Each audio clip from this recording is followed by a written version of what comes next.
Alright, this video is for educational purpose and not to make anybody that probably ended their week in loss to feel less of themselves. Okay, so my trades this week, I made $136. My trade this week is a clear example of structure, understanding market structure. You see, we traders are fond of drawing some couple of lines and think we've done an analysis. Though I used to do that at the beginning, though, when I used to drop some couple of trend lines and mark out key zones, hoping for the best of the market when it gets to that zone. But there's something about structure. You see, we used to think that we are being disciplined by holding on to our bias, but there's a difference between having a bias and being blind, and that's what structure is. You see, every swing high, every swing low, every retracement, every pause in the market tells you something about the market. It tells you what the market is doing and what the market is planning to do, and not what you want it to do or what any random indicators is trying to say. You see, what changed the game for me is when I learned to stop forcing trade. When I learned to stop forcing trade, when I stopped double guessing my trade, when I stopped taking random trades and start doing what market is doing instead of doing what I want the market to do. You see, when I mastered the act of market structure, it made me stop taking random trades. Like, it made me start seeing clarity where others see chaos. It made me stop taking some random trades and being chopped off by some random entry. Now listen, if your trade feels random, if your entry feels random and your chart feels clouded, you don't just understand, then I think you should work on these things that I just said right now. Structure and making your chart simple. At the time of making this video, this channel is at 67 subscribers. Do not forget to subscribe and like. I want to say something before I leave. You see, this thing has been something that has been putting a lot of us back. You know, a lot of us know how to trade. A lot of us are successful, but because of the things we see on media always bothering us. See, success is not by owning a car, having a car. It's not by buying the latest clothes, and it's not by clubbing. You see, success is mentally structured. All these people you see doing all the stuff online are just doing an advert. They're just advertising their course, just advertising stuff, their course, to lure you into buying their course. You understand?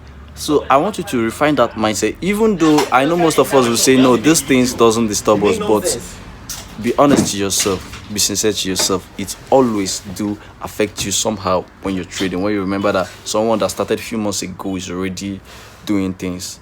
So I don't want to just waste much of your time. Let's just head over to the chart. ASAP. Let's go see how the money was printed this week.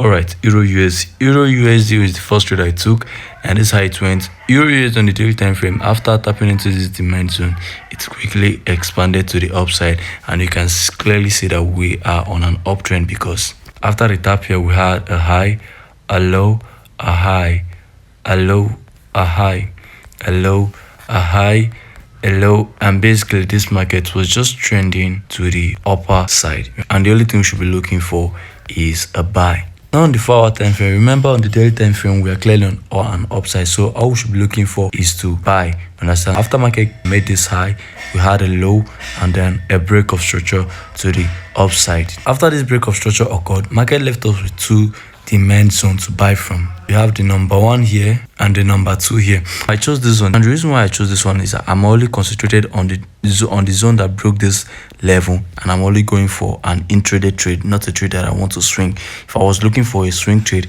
then definitely I'll be waiting for price right here. Understand? So now let's go down to the 2-hour time frame and get everything in detail. Now on this 2-hour time frame, if you can clearly see, we have two demand zones. We have one here and another one here. Now with these two demand zone here, I know a lot of traders will be confused, but let me explain. Out of these two demand zone, one is an inducement and the other isn't, as you can clearly see. And the reason why I chose this one is because I'm only concentrated on the level, on the zone that took out this level right here, and this is the level. So when we had this demand zone, I wasn't really interested in it, because yeah, it's an inducement zone. Why? Because we still have a clear demand zone that has break of structure here. You understand? So I placed my demand zone, I placed my limit order and my SL below. I marked out this place as an inducement zone, and as you can see, when market tapped into this, it reacted a little bit and then cleared the liquidity there, tapped us in, And yeah, I had to close this trade around this level here because it was already getting late and I don't hold intraday trade overnight. You understand? So that's trade number one. Now trade number two is also Euro USD. Euro USD is quite simple. Our trade number two is very simple. Now if you remember on the daily time frame, our bias is still very bullish. So now let's analyze this market. We had a high here, a low, we had a high, a low. Now this low tapped into a demand zone right here. It tapped into a demand zone. After clearing this liquidity, it tapped into our demand zone. And after this tap, the only thing that we validate that this market is going to move if we get a shift in pattern to the upside. And that's exactly what we got after we had this shift to the upside. This particular place, we had a break of structure to this upside. As you can see on this 2-hour time frame, it's a week out this thing, but the reason why I still mark it out is that one, if you go down to the lower time frame, you see the body candle closure, and two is because it has met every other requirements that we have a demand zone here and an inducement. Market has cleared out the inducement and tapped into the demand zone. So let's move on. So after market broke the structure, quite very simple. After market broke the structure, it's left us with this demand zone here.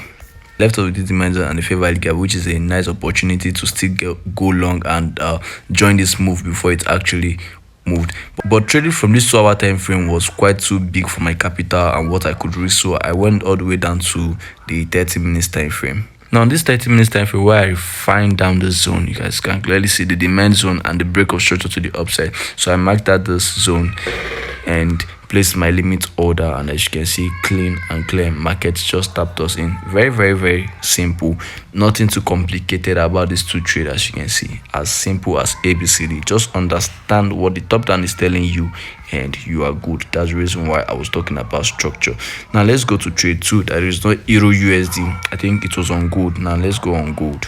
Let's analyze gold on the 2-hour time frame. As you can clearly see, gold is on an uptrend because here we had a high, a low, a high, a low, a high, a low, a high, a low, and a high. So this is a clear up move, and this is telling us only one thing, which is to buy when market gives us opportunity. So now let's explain this trade. Now let me explain this trade. You see, after market took out this break of structure right here, it's left us with this demand zone, a fair value and a fair value gap. And because I just want to introduce this trade, I was just looking for market to shift in pattern to the upside in the lower time frame, whether reactive from the 4-hour fair value, whether reactive for the 4-hour fair value gap or the demand zone. So I was just waiting for either ways.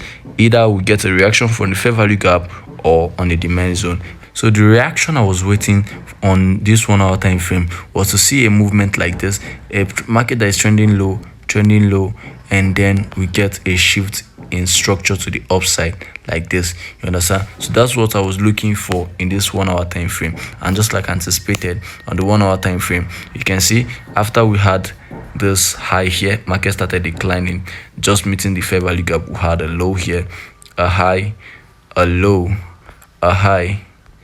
Then after this high was printed, we printed the low. This low didn't came back for this low. That's number one sign that this market wants to shift. Then after that, we had a break of structure. And remember, this is what we came here to look for. We had a break of structure, and after we had this break of structure, we had a valid demand zone with fair value gap on the 1-hour time frame. Now, because on this 1-hour time frame, I couldn't risk this much, my capital couldn't go with this, I refined this my entry down to a lower time frame. Now on the 30-minute time frame, I refined it down to this particular candle here, which is the last candle with an unmitigated imbalance. As you can see clearly here, there is no imbalance here except this particular candle, and this is the last candle before this implosive move. As you can see, this is the imbalance. The gap between these two candles, between this 2 candle, is the imbalance. So I marked it out. I placed my trade, my SL beneath, and yeah, my target was just 1:3.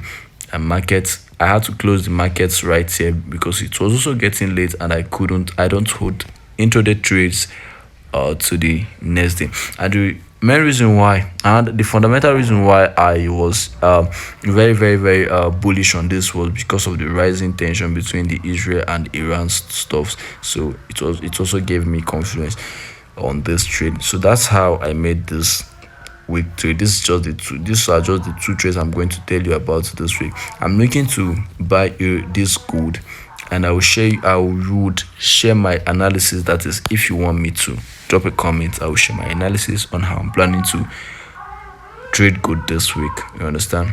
But we must keep moving. We must keep going. If you can't fly, run. If you can't run, walk. If you can't walk, crawl. But by all means,